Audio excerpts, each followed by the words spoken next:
Hello and welcome to ChanDezign. I'm going to show you another pumpkin I carved because Halloween happened to be in the middle of the week this year, so I figured I'd sandwich it with two uploads. So the first thing I'm going to do is I'm going to turn this mini Groot onto the pumpkin. First things first, let's draw it. Now, through the magic of video, it's on. Now, honestly, do whatever you have to do. You trace it, you copy it, you zoom it on, and whatever you have to do, you get the drawing onto your pumpkin. And then next thing I always do with my pumpkin is I use my V-shaped gouge or chisel, and I go through all the lighter sections where the light's going to shine through the most, and then I try to outline as much of that as I possibly can, so that when I do put the light inside, I can actually see the light come out through the outline. This pumpkin actually has not that much of it, whereas some of the other pumpkins mostly use a V shape. This one is going to use a U-shaped gouge a little bit more. So this process was actually pretty short.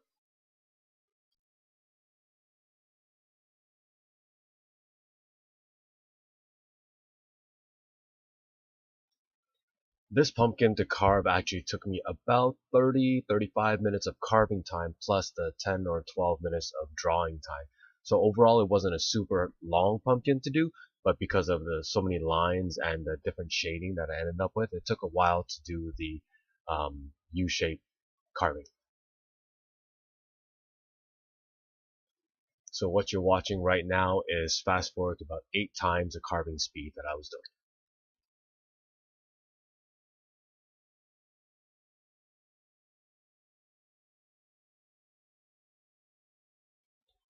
Once I'm satisfied with the amount of outline that I've done onto the pumpkin, I can start carving out the top, so to empty out the inside so that I can actually put a light inside.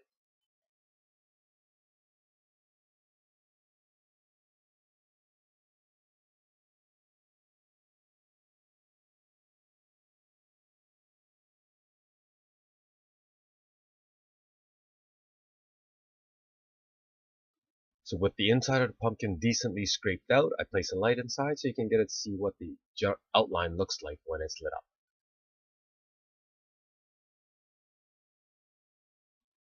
And then begins all the tedious work. On this pumpkin, like I said before, I'm using a lot of the U-shaped gouge or chisel.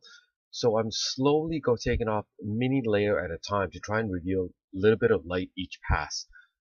Every stroke is tiny, maybe like 2 millimeters long, and I'm trying to go as shallow as I possibly can so that I maintain that sort of depth, that darkness versus light area, and so it creates a 3D effect onto the pumpkin itself. This took the longest part for this pumpkin because it's very, very small strokes, and every single time I took a piece off, I had to check to see that the light was shining just the right amount coming through.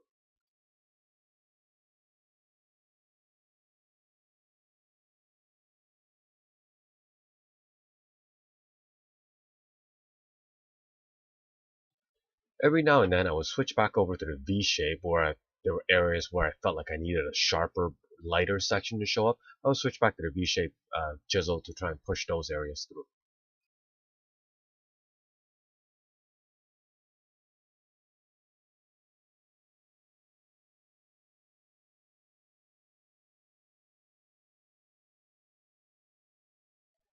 Here I had to tip the pumpkin over a little bit on the side, just try and carve out the body.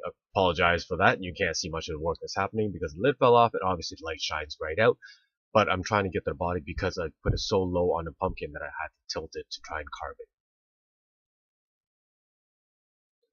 Once I felt like I had the body about done where I wanted it to be, and then my next step and my last step actually was to go back into with my little saw blade to carve right through some of the really, really deep sections so that the white light would shine right through to make those sections the brightest. And once I've done that to the liking that I want, then I use my drill, put in the highlight, eyes, and we are done. So the final product, when I zoomed in, looks like this. And I've also decided to show you the other pumpkins that I carved for this Halloween as well. I hope you enjoy them, and I'll see you at the next video.